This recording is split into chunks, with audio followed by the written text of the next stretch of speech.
The Canadian wild horse Matt Mask is not willing to go down yet. He will put up his last fight.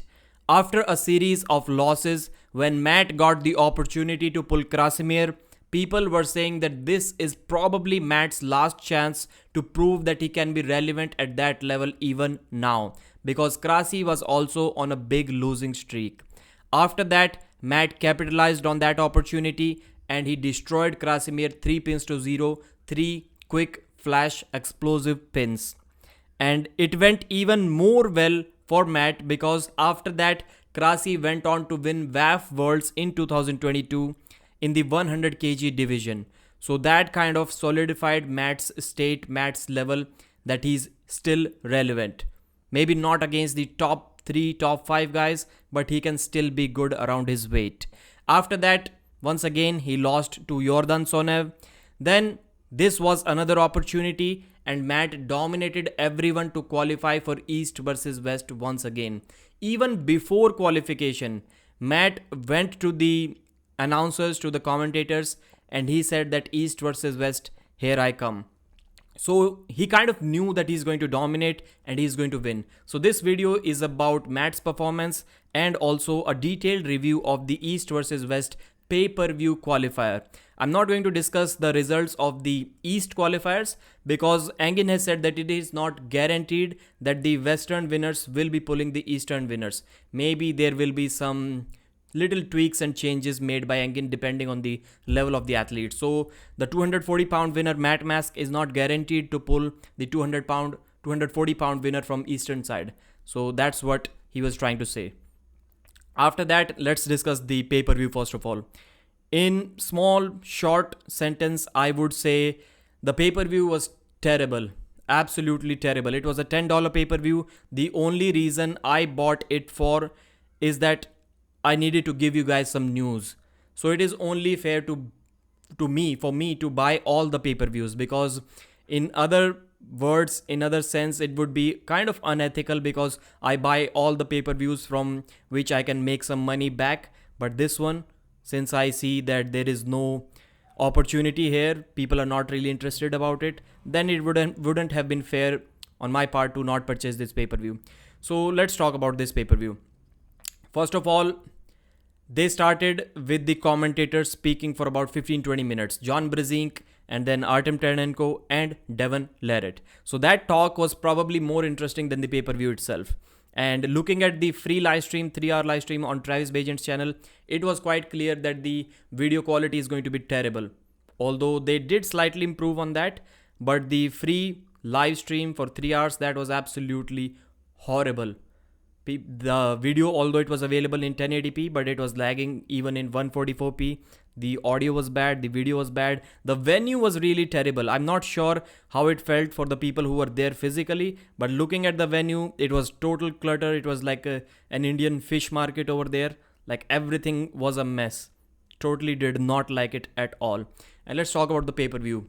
John versus Artem. Devon was saying that that Artem is pinning Toddzilla and John is about to face Toddzilla. So maybe we can see John versus Artem in the future. And John was like, no chance, no chance. He'll beat me left-handed, but right hand, no chance.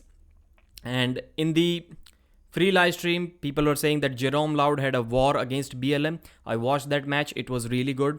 Then the topic of Bowen versus Artem was brought up. So that's still the conversation between these two guys, Devon, Artem, and John. And Devon was saying, I hope you kill him. I hope you kill Bowen. Is there any beef between Devon and Bowen that I'm not aware of? I don't know. But that was kind of interesting to hear from Devon. Then they discussed rule changes, what Devon proposed. John was saying that it is because they favor you, which is the truth as well.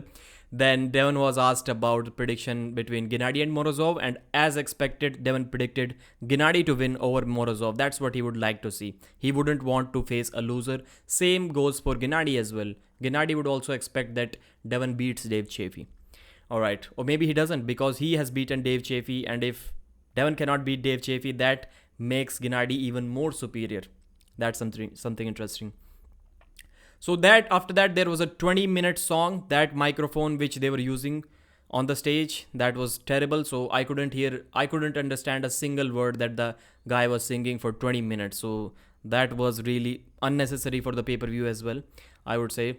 And at about 1 hour 16 minute in that $10 pay-per-view, by the way, it was available on both Devon and Travis Bagent's channel. The reason I watched it on Travis's channel is that he was the one who was organizing it. Devon was just a guest there. So I bought it on Travis Bagent's channel and it had like 35, 36 likes. So maybe a little over 100 people purchased that pay-per-view at $10 on Travis Bagent's channel.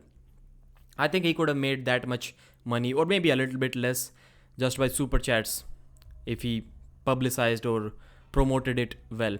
So in the qualifiers, there were some weight categories: 78 kilos, 170 pounds. In that, Sam Harris making a comeback after a long time versus Dustin Hyatt. Dustin Hyatt is 22. He put Sam Harris in a hook without the straps and beat him quite easily. Second time, in the first time, Sam was dominant. He took his hand without the straps. But after that, it was an elbow foul on Sam, I think. Then hook.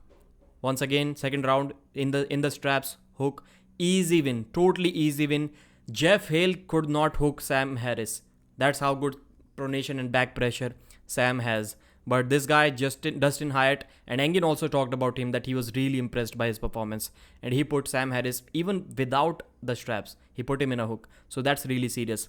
So that was your 78 kilo, 170 pound winner. 91 kilos or 200 pounds. It was Artem versus Robbie Russell. Artem Ternenko beat Robbie Russell with a flash pin in the first round. The second round, Robbie caught him in a hook and just eased him down to the pad. Inside a hook, Robbie was way stronger in a slow pull. So it looked like it is over for Artem. Robbie is way too strong. But then in the third round, Artem just exploded. One of the quickest spins, fastest spins that you're ever going to see. It was really amazing to see the dedication that this young man Artem has. I already made a video about him. He deserved to be on the East versus West stage, and now he's there. Won both left and right-handed. Simply amazing. I heard that Robbie Topi competed in the left-hand division, 240 pounds. He was really dominant there as well. But the left-handed guys are not guaranteed a match. But Robbie Topi, probably he'll get the match. Artem should get a match as well. If he's going to compete there right, he can compete there both left and right. That could save some budget, and I'm sure he will promote the match as good as he can. Really great young guy. So after that, what was the weight category? 109 kilos or 240 pounds. Matt Mask dominated Jerome Loud. Once again, people were saying, and as we discussed early on, Jerome Loud had a crazy long match against BLM, so he was probably tired. Not saying that Matt wouldn't have beaten him anyways, but still Matt won with total domination, and I think this weight category suits him perfectly. I asked Matt when I interviewed him where he wants to compete, and he said that he wants to compete in the 115 kilo division, or that's what Engin is offering him. But I think even a little bit lower than that. So what's 240 pounds, 109 kilos. So I think 105 kilo weight category suits perfectly for Matt, because he can still be 110 the next day. So that's the best category in my opinion for Matt, and he can really do well there. Really do well there. So that was Matt's performance. Is Matt really the best guy at 240 pounds in North America? Pablo could have done something. Pablo was not there because Pablo is already competing against Sandres Sedis in the next event in July. So that's why he didn't compete. That's what I'm guessing. Because he doesn't need to compete if Engin has invited him anyways. Pablo could have turned things around. Let's assume Matt had Pablo. They both battled it out. And on the other hand, we have BLM versus Jerome Loud. So then the winner versus winner could have been interesting because both would have been tired. That would have been interesting to see. The super heavies was between Ben Kenny versus Brad Grundy. Brad Grundy won 2-0. It was quite easy for him. And Brad recently competed in South Korea, and I uploaded a video about that, and I think he lost both matches there if I'm not wrong.